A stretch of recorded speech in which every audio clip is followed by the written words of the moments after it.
جزاك الله خير. هذه الأخت السائلة تسأل هل ينفع استغفار أمي وأبوهم في الحياة؟ يعني لازم هن يستغفروا. نعم سينفعهم، لكن ليس بالقدر لو كانوا مثلا قد توفاهم الله. ليش؟ لأنهم موجودين، لازم هن يستغفروا، لازم هن يتوبوا، لكن سينفعهم. لربما الله يشرح صدورهم لأخذ الاستغفار، لربما يلين قلوبهم، لربما يهدي البيت. نعم سينفعهم استغفارك.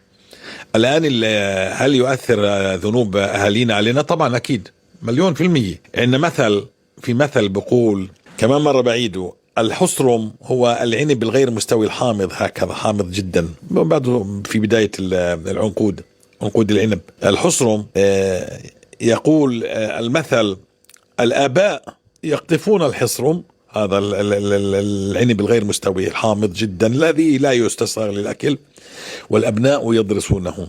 والله جل جلاله في سورة الكهف لما حفظ الكنز لأصحاب الجدار فقال: وكان أبوهما صالحا. صلاح الوالدين يصلح حال الأبناء. نعم صلاح الوالدين يصلح حال الأبناء، لكنه هذه الأولاد في البداية بتكون عبء على أهليها، وهي من باب العقاب. هذه التعطيلات على أبيها، لا أهلها، على إمها، بتغلب إمها، لا يهتدوا. إذ كانوا مرض، وكانوا الغلب على الأهل لما بيكبروا، وكانوا بيكون طريق العودة. لولا هذا التعب اللي عيشوه ما بحثوا عن الله، فبيكون طريق العودة. إحنا يا جماعة ما بنعرفش يعني الحكمة البالغة من أمورنا. إحنا في منا كلمة واحدة بترجعوا على الدين، في منا من لو رأى الجن والنار أمامه ما صدق، ففي منا من الله بيعاقبه في عقاب دين فبيعود يرجع، منا بيعاقبه بعقاب دين ومرض بيعود يرجع، بكفوش الدين.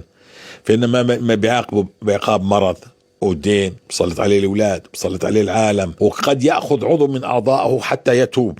إحنا فبتقول ليش بالآخر بدنا نرجع؟ ليش؟ لأن إذا بنرجعش إلى الله على جهنم والعياذ بالله، فبتظلها هذا العقاب أرحم بكثير من أنك تصل إلى جهنم والعياذ بالله. ففي البداية بيكون عقاب للأهل وإعداد للصغار.